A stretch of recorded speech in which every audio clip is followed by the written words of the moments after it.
si ngomong ke agama tapi sisi lain gayanya Yahudi. Itu terjadi. Maksudnya begini, Anda pernah pasti bertanya tentang bagaimana hukum meminjam uang ke bank. Apakah itu yakin tidak ada hukum yang lain kecuali boleh? Ada nggak hukum yang lain? Ya haram maksudnya. Ya kalau nggak haram halal kan gitu aja. Atau karena persoalan butuh jadi halal gitu. Maksudnya ada beberapa lembaga pendidikan kemudian menginvestasikan SK para pegawainya untuk disimpan di bank, dia dapat pinjaman, jadi nanti lembaga yang bayar. Ya kalau ngomong lembaga pendidikan Islam, tapi awalnya sudah dengan cara-cara seperti itu kan juga buat saya tadi orang jadi ngomong banci. Ya kalau mau sekuler nggak usah pakai nama-nama Islam lah, bebas-bebas aja. Jadi jangan sampai kita itu memberikan plat hijau untuk sebuah diksi, tapi ujung-ujungnya hanya digunakan sebagai cara agar orang itu mau tertarik untuk berdonasi. Apa memang hidup adalah udunan gitu? Dan itu terjadi. Nanti saya banyak cerita lah tentang pengalaman itu. Oke, tema kita di kelompok 3 itu adalah model bisnis dalam pendidikan Islam. Di sini bagaimana menerapkannya di lembaga pendidikan sekolah, pesantren dan madrasah. Kalau boleh saya ingin materinya, ini sudah semua kan materinya beres ya? Sudah dikumpulkan. Linknya dikirim lagi deh, ketumbuk-tumbuk lagi ke grup, boleh ke Japri boleh. Saya suka begitu, suka kadang simpen di mana kadang. Ini bisa Anda bisa jadikan sebagai cara untuk menelaah bagaimana 3 lembaga ini mencari kehidupan dalam mempertahankan eksistensi dia. Saya tadi bilang dari awal, ada istilah niat kalau itu menjadi pembeda antara baik dan buruk, benar dan salah. Maka dalam interpretasi pun saya akan awali itu dengan niatnya dulu. Anda bikin lembaga pendidikan apa niat? Biasanya selalu bicara tentang umat, jihad, alhamdulillah. Tapi ujung-ujungnya ini adalah cara untuk bisa hidup. Ya, ngerinya itu kalau persoalan-persoalan agama selalu dijadikan tameng.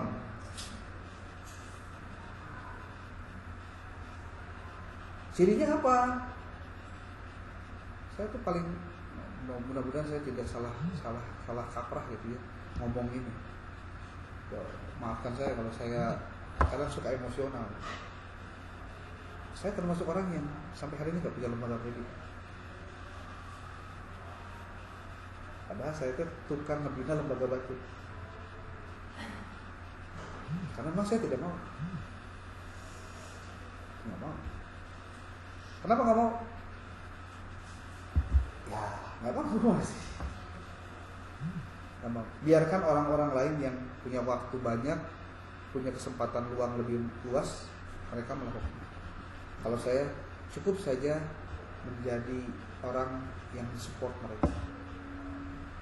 Saya jadi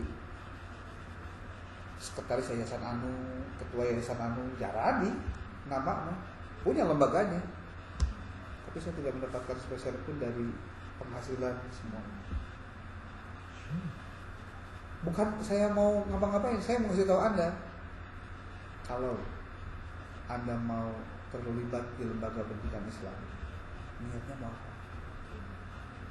Kalau Anda bikin lembaga, mulailah dari RA contoh, MI, MTS, SD, SMP, SMA. Di situ kan berkembang, coba Anda lihat deh perkembangan lembaga pendidikan pesantren yang ada sekolahnya. Itu anak-anak kiainya itu pasti bisa hidup dari laundry, dari makan, dari apa lagi, dari koperasi, dia bikin warung lah, bikin apa, duit berputar di situ, bos. Dan konflik-konflik internal keluarga pemilik lembaga yayasan selalu dimulai dari bukan persoalan pendapat, tapi di pendapatan yang berbeda.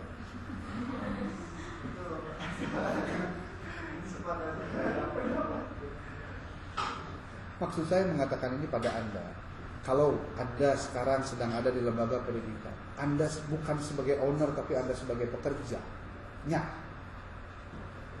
Apakah Anda berhak untuk mendapatkan sebut saja keringat dari apa yang Anda keluarkan? Anda berhak, karena Anda bekerja, bukan volunteer. Tapi kalau Anda sebagai owner, hati-hati. Saya sih boleh menduga, sekali lagi saya boleh salah. Lembaga pendidikan seperti madrasah atau sekolah yang di bawah lembaga yayasan sejak tahun 2005 itu bos keluar, saya tahu persis sampai sekarang. Saya mungkin sedikit rada disclaimer juga, sepertinya lembaga-lembaga pendidikan yang terbit SK IJOP-nya, IJOP itu izin operasional, sebelum 2005 itu sebetulnya lembaga-lembaga pendidikan yang memang dia hidup dari asli genuine pikiran kiainya. Gitu.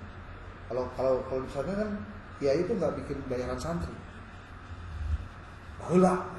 Kalau akhirnya sudah kapitalisasi, sudah jadi industri, malah orang kepikirannya mau juga teh kurangin bikin.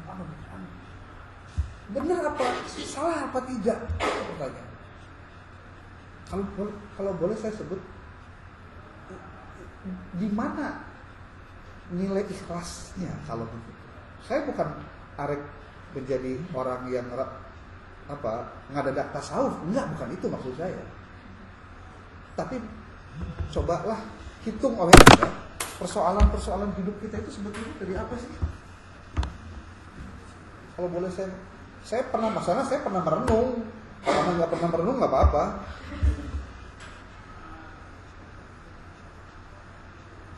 Dari harta yang didapat, Pak.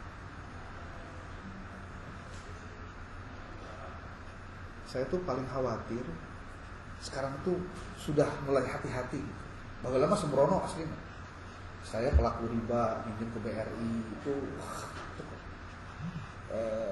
baru aja 2 tahun petugas BRI-nya datang ke kantor gitu. Beri ngagejlug wow gitu. Tahu ngagejlug?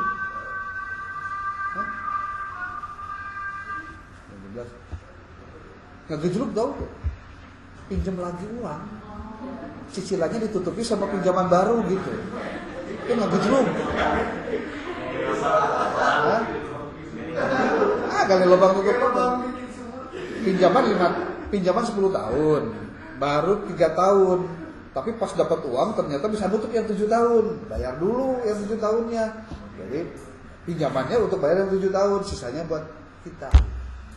Itu cara ekspres untuk dapat duit fresh money. Tapi itu hutang masalahnya. Dan kalau Anda hitung-hitung, jadi kalau Anda pinjam 100 juta setelah 10 tahun jadi 250 juta itu. Cuma kita nggak nyadar aja. Ya saya termasuk orang yang tidak sadar waktu itu. Gelap mata benar, penting aing buat sadar bukan duit, bukan. Mohon maaf, saya yang begituan ngalamin dan akhir-akhir itu ngerasakan, oh apa yang didapat yang dikeluarkan, yang capek apa sih? Setiap bulan bayar cicilan.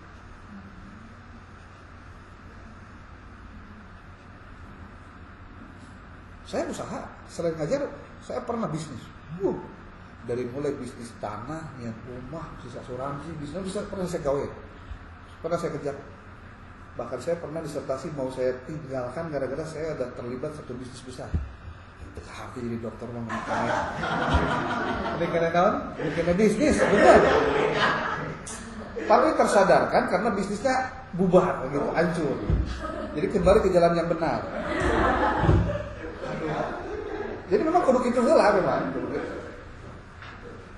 Kenapa saya bilang, saya kalau mau ngomong entrepreneurship, saya pernah ngejalanin bisnis jualan pernah, lama jualan ya, jualan pernah, noko saya tiket pernah, tapi ditinggalkan lah, kita hati, itu tenang, karena ujung-ujungnya banyak cicilan. Dulu belum ramai ada cerita pengusaha tanpa riba, itu mah ramai kan, pengusaha tanpa riba.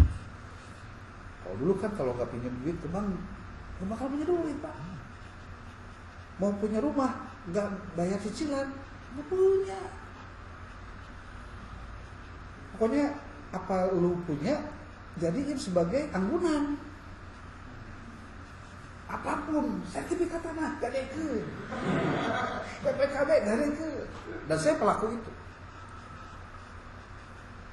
Sampai tahun 2017. Kenapa saya harus cerita ini? Awalilah persoalan entrepreneurship itu dari niat dulu. Kalau nggak dari niat, nanti ujung-ujungnya Anda rakus gitu loh. Anda punya sifat greedy. Ini yang belum banyak diteling itu greedy di dunia pesantren, greedy di dunia madrasah gitu loh. Seperti apa bentuk keserakahan itu? Karena kalau udah ngomongin serakah, itu sudah lagi ngobrolkan pendidikan Islam lah. Entrepreneurship itu nggak masuk pak. Karena nilai entrepreneurship itu harus ada berbaginya, harus ada peningkatan produktivitasnya, harus ada ketangguhannya, nilai-nilai juangnya. Bukan hanya persoalan labanya saja. Kalau udah ngomongin laba, ya siapa sih yang nggak cerita untung? Hanya nama untung yang tidak untung. Si Ari untung. Nah, berbicara tentang entrepreneurship pendidikan Islam, buat saya bukan berarti lamun lembaga pendidikan nggak punya apa-apa terus ada sebut pendidikannya terbelakang. Kalau boleh saya sebut, saya kan nanya nih ke yang bikin mata kuliah ini, karena saya dulu waktu kuliah S3 nggak ada cerita, atau ketika S2 nggak ada cerita entrepreneurship pendidikan Islam. Saya nanya ke Dipodi, apa sih alasan filosofisnya harus ada mata kuliah entrepreneurship pendidikan Islam? Saya harus tahu dulu. Ngajar itu kudunya alasan filosofisnya. Mau dibawa kemana ya teman-teman manajer pendidikan Islam ya, MPI kita? Jawabannya, ya kan katanya kalau mereka sudah punya lembaga atau gimana caranya, itu kan masuk ke pembiayaan pendidikan, masuk. Terus bagaimana mereka juga supaya survive dengan kondisi yang sekarang seperti ini itu. Kalau buat saya, berbicara entrepreneurship pendidikan Islam ini adalah bagaimana bisa yang namanya lembaga pendidikan Islam ini mengelola lembaganya itu ya dengan nilai-nilai entrepreneurship. Jangan indikasikan entrepreneurship itu dengan dagang, menghasilkan uang. Tapi ketika orang punya ketangguhan, punya semangat tinggi, Anda tidak sebut itu entrepreneurship. Sok saya mau tanya, lembaga-lembaga pendidikan pesantren dulu kepikiran tuh anak didiknya suruh bayar bulanan buat bayar listrik, ngegaji kiai? Enggak pak.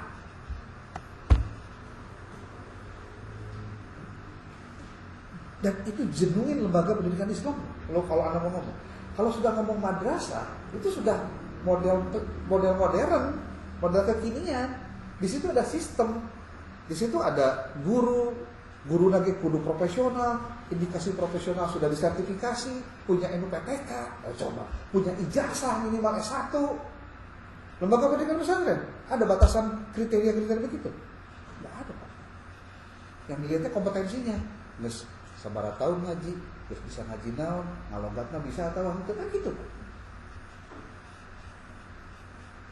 Apa dampak dari formalisasi seperti ijazah mesti S1 minimal contoh? Banyak yang nggak kuliah pakai ijazah pak. Hukum akibat formalisasi. Dampak negatifnya. Nah, tapi kita memang tidak bisa memungkiri zaman terus berubah, kan gitu masalahnya. Ketika zaman terus berubah, berarti lembaga pendidikan seperti hanya ada tadi yang dunia kelompok 3 itu, bicara di lembaga pendidikan ada sekolah, pesantren dan madrasah. Ya mau tidak mau berarti kita harus bisa ikut perkembangannya. Tapi pertanyaannya, apakah lembaga pendidikan yang berlandaskan pendidikan Islam ketika terlibat dalam dunia bisnis model tadi, membuka usaha A, B, C, D, kumaha supaya memisahkan antara niat duniawinya dengan niat ukhrawinya? Kenapa saya harus ngomongin itu?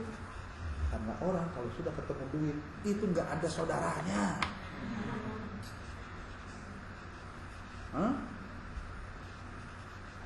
Emang ada saudara kalau duit? Nggak ada. Lu buat gua kan gitu. Mas ngomong urusan duit, Pak. Emang hayam tuh bagi duit. Emang laman duit kamu gua mau bagian, Pak. Kalau sudah dalam bentuk barang yang lain kan pasti suka. Nggak ada temennya Pak duit mah. Nggak ada saudaranya. Terus dengan duit lagi. Anda dianggap orang lain itu. Dan nggak ada cerita mau kiai, mau ustad, mau ajengan, mau dokter, mau profesor. Urusan duit besar rumah kami.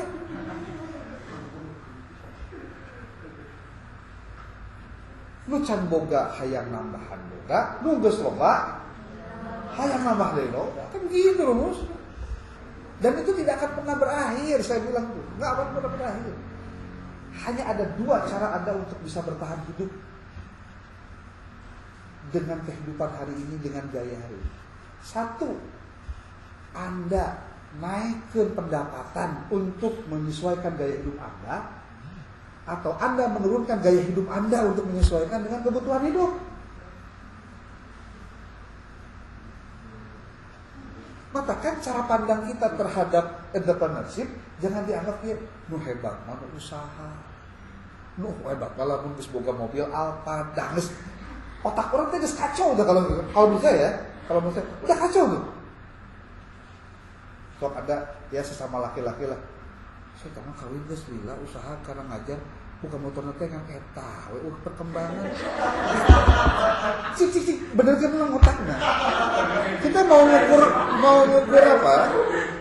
Kesuksesan orang itu dari apanya gitu loh. Apalagi berusaha emang kudu gitu ada perubahan gitu, maksud perubahan teh signifikan gitu. Kalau karena dia jadi guru terus kayaknya kita tuh benar menyepelekan penghasilan dan kehidupan orang kalau begitu.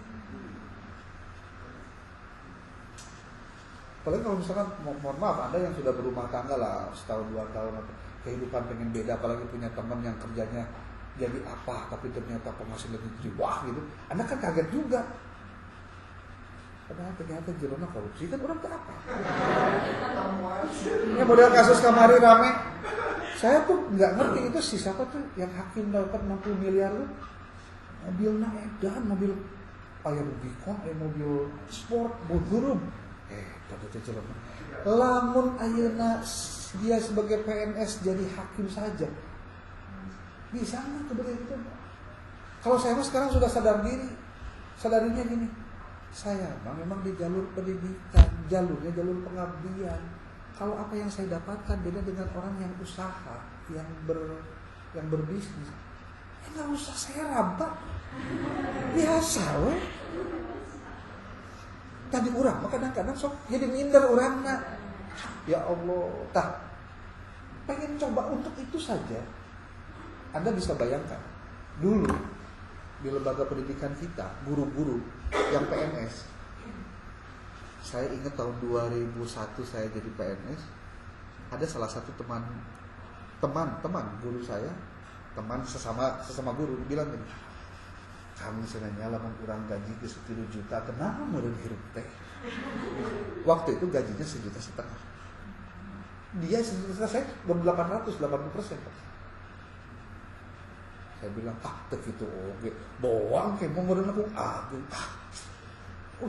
Film ayeuna cenah menang gaji 3 juta segenap. Lepas 3-4 tahun yang setelah itu kan keluar sertifikasi itu 2005, 2006, 2008 itu sertifikasi itu keluar. Gaya hidupnya yang robah. Awalnya beli motor, nyicil mobil, mulai nambahan imah hiji di KPR dan sudah kasih cicilan lah cina 600.000 sebulan. Itu perilaku guru-guru di kita. Yang lebih ekstrim apa? Yang non PNS dia dapat uang sertifikasi, si sertifikasinya digadekannya kemana? Ke satu koperasi. Kalau bank nggak dapat, ke koperasi yang dia dapat uang. Karena kumaha caranya bisa kenyahuan? Kok dia itu pinjam ke koperasi? Suatu saat kejadian pembayaran sertifikasi macet. Yang harusnya biasa cair 3 bulan sekali, pas 4 bulan keempatnya cair ceritanya. Ini udah bulan kelima belum cair. Datanglah orang koperasinya ke Kemenang. Bukan orang koperasinya datang ke Kemenang. Bertanyalah, Pak, kami ingin bertanya ini sertifikasi kenapa belum cair-cair dari rumah? Pak dari mana? Saya dari koperasi anu. Kenapa Pak datang ke sini? Ini Pak ada 300 orang PNS, 300 orang guru sertifikasi di Kementerian Agama tempat Bapak di sini itu pinjam uang kami Pak. Apa yang terjadi? Pantes dia ke sekolah sudah nggak mikirin masalah, maaf ya, boro-boro nikahkan kualitas. Lu ayahku mah caranya ngan duit leuwih. Ke anak fotokopilah selembar 500 perak. Ada 30 orang kan lumayan ke ongkos bensin. Itu baru satu kelas. Kalau satu angkatannya 12 kelas, satu angkatan ngajar semua kelas 36 kelas. Gope saluran salembar. Pengen sebenarnya Pak Gope akhirnya mah. Dan itu pernah terjadi. Saya sendiri kan karena pernah di negeri ya.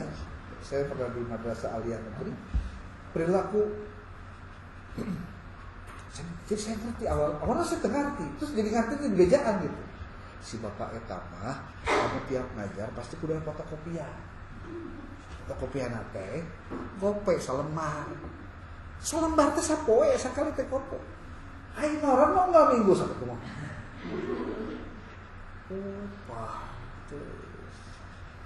Apakah itu entrepreneur?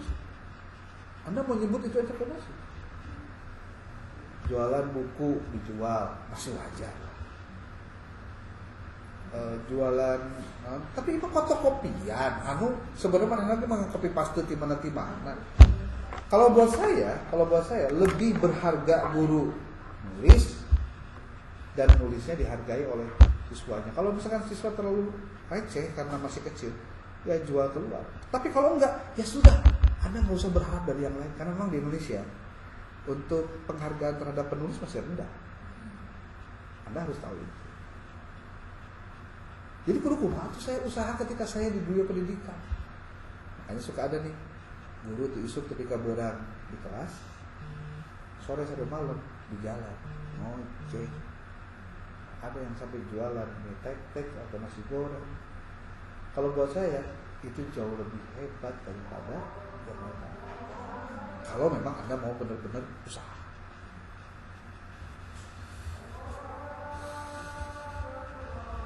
Oke.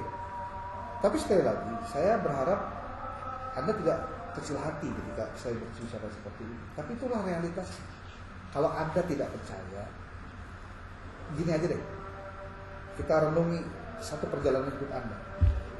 Anda dulu kuliahnya apa, S1, SMA-nya jurusan apa, dan lain-lainnya. Ujung-ujungnya Anda harus ngelola duit, benar tuh? Anda kan nyari pekerjaan, dapat duit, terus dikelola. Berarti kan otak kita sama sebenarnya. Persoalan beda bahwa iya itu gede analitik, itu mah relatif, saya bilang. Karena kalau misalkan Anda lebih besar dari saya, lalu saya jadi lebih tidak bisa hidup daripada Anda, Allah betul tidak adil. Simpel aja. Kalau Anda dapatnya lebih gede dari saya yakin kebutuhan Anda juga lebih gede dari saya kalau gitu. Nggak ada ceritanya. Bahwa ketika Anda dapat lebih gede kemudian Anda asal loba teuing anu kabutuh saya mah.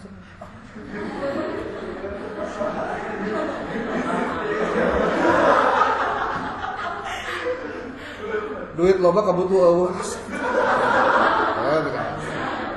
nu aya ge aya carita kalau Anda hidup lajang, enggak ada lajang yang kaya. Kalau kayanya bukan kaya dari orang tuanya ya. Kalau kaya sendiri lajang terus dia punya uang, pasti duitnya bakal habis ke hal-hal yang lain. Apa hobi, apa dia koleksi apa, senang hobi apa, kan begitu. Hawana tekan tusuk hari uang. Makanya kalau saya kepada orang yang belum nikah, ayo berak karawin, dasar sarama nuturkeun gitu.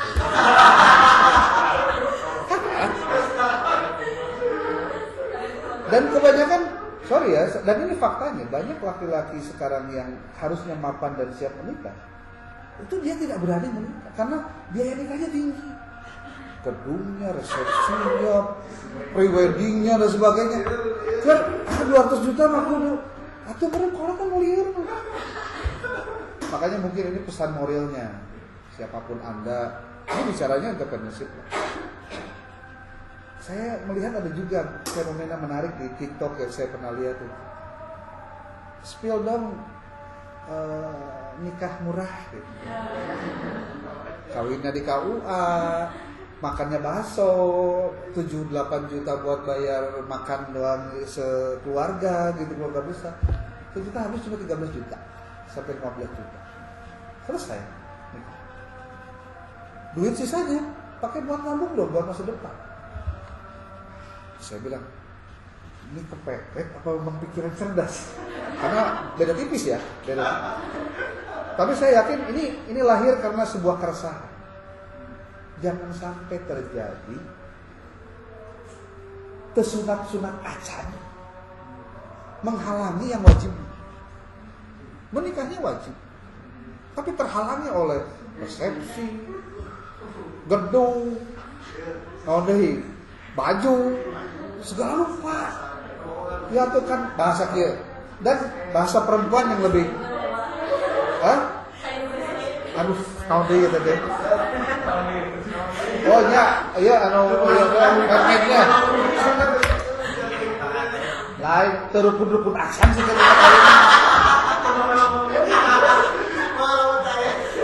Eta gitu naon. Sok Anda bisa pikirkan itu, dan itu mungkin di sekitar kita banyak terjadi. Justru buat saya pentingnya mata kuliah ini disampaikan agar justru ya buat saya Anda bisa menyadarkan orang-orang sekitar Anda. Jangan itu anak tuh mikir mah perlu jauh ke depan gitu.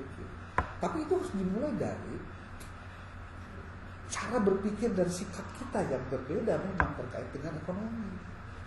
Kalau Andanya masih mengikuti gaya-gaya itu masih belum bisa. Contoh. Tapi kan Pak, kita juga pengen dong sehari itu menjadi ratu, menjadi apa gitu, supaya apa? Ya Allah, gitu-gitu apa sih itu? Maksud saya, Anda belajar tentang entrepreneurship, bicara tentang ekonomi, bahwa diajar fikih, diajar syar'i. Tapi ujung-ujungnya kelakuan ini pelebah kari kawin juga gitu. Asup juga saya termasuk pun kan saya, karena saya punya anak perempuan, saya nggak kepikiran, dapat ide. Saya punya saudara kebetulan punya kafe gitu, harus di dia kawin. Maksudnya nikahnya di KUA, pindahkan ke dia, dahar dia paling wae sebenarnya. Kan kita hari nyewa tempatnya dihitung ente daharna hungkul komo gitu. Dan itu banyak loh yang begitu. Makan-makannya aja.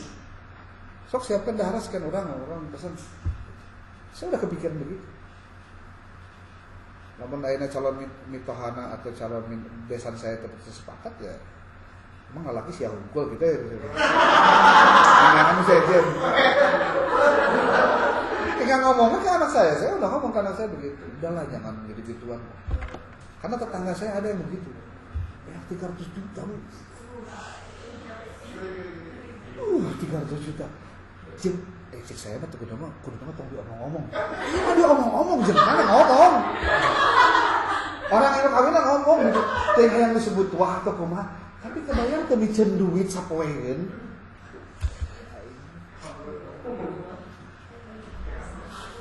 Dan Anda harus ingat ketika bicara entrepreneurship di sekolah, di lembaga pendidikan itu pasti akan banyak hal-hal kegiatan. Dan orang tuh kalau pengen kelihatan wahnya doang, gongnya doang, ya kita cuma itu bahasa kita mah biar tekor asal kesohor. Tekor duit ya, tapi kesohornya tapi negatif ya, ngapain sih? Orang tuh terkesan ya makan di tempat itu enak, ikannya gedean, nggak bakal omong-omong, nggak bakal. Artinya gua udah sambil lalu aja itu mah. Ya artinya kejadian itu sambil lalu berarti nggak usah yang wah-wah juga gitu. Ini perlu saya sih punya misi ya, biar Anda juga mikirnya benar. Walaupun menurut Anda saya nggak benar, terserah Anda.